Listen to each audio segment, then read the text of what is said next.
I've got a question for everybody. Okay. Sure. It's something I've always struggled with, and it's what is beginner, what is intermediate, and what is advanced. Oh God. I'll give you my definition first, and then maybe a round table on it. So I've always considered beginner anybody who has never touched the software. I start from that standpoint up to a point of where they know where all the buttons are and what all the basic functions do.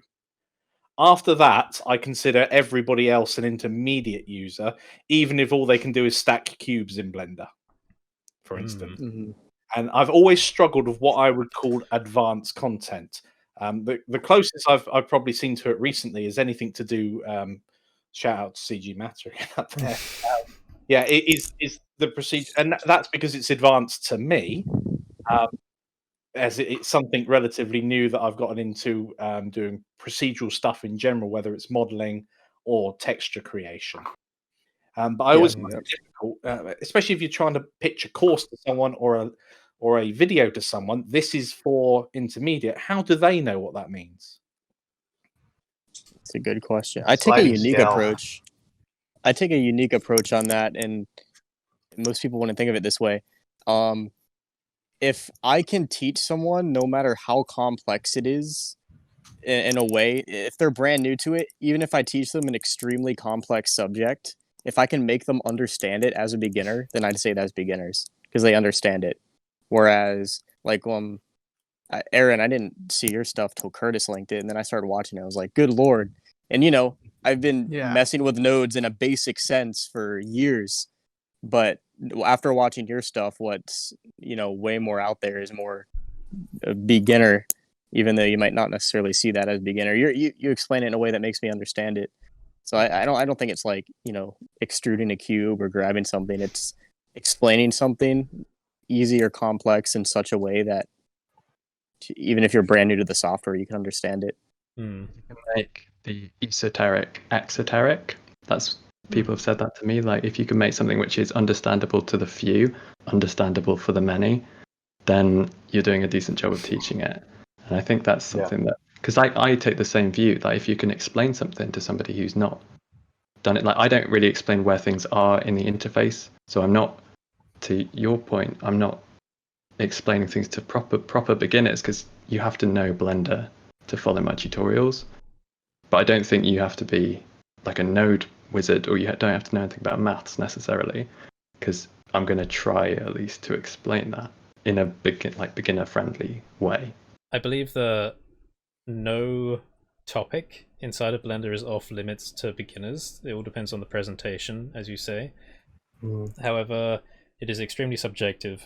And when I'm thinking about my own videos, I tend to think that beginner content for me, with my presentation, is where I show people every single action. Click this here, do this, move this, edit this. That's why, for me, that's beginner content. Intermediate is where I don't show every action.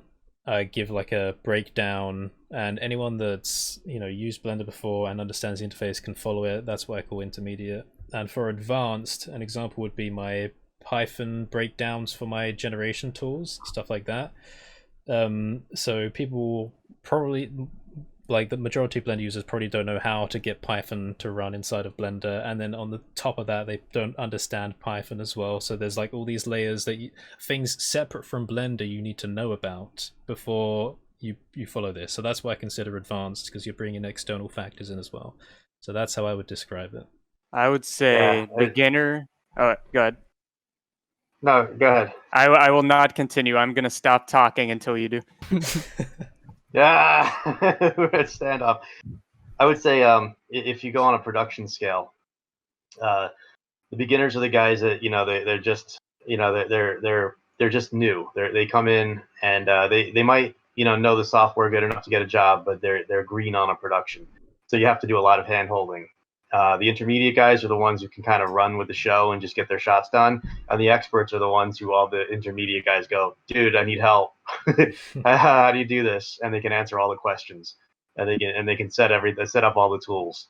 So that's like basically it's a sliding scale though for everything. And like just because you're an expert in one piece of software doesn't mean you're like I I still can't figure out that ZBrush interface. Like I've opened it up for years, and I'm like, I don't.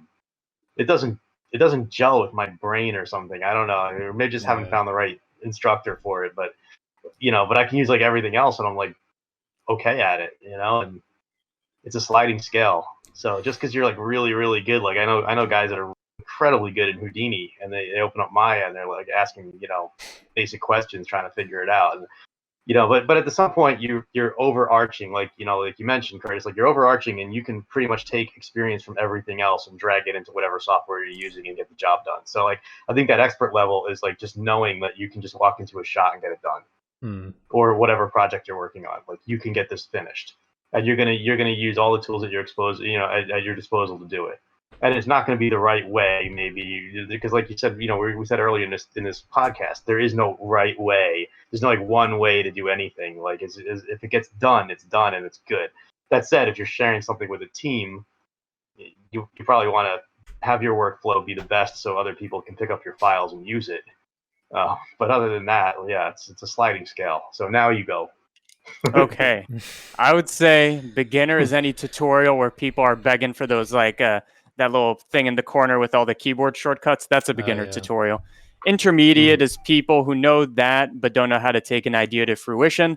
And once you get into like advanced or expert, when you're like throwing around like, yes, we'll use polar coordinates because this is like radially symmetric, or like you're like using the annotation tool to draw diagrams. I think this is when you're in advanced expert territory.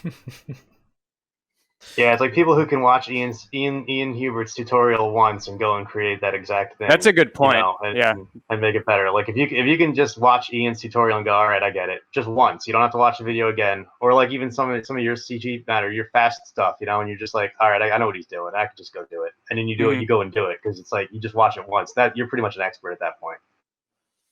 And that's yeah, you're definitely like intermediate to expert or advanced at that point. And I think that might be a decent gauge, but it's a sliding scale.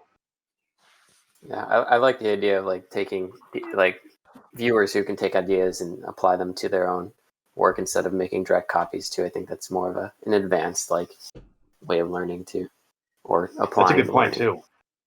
Very good point.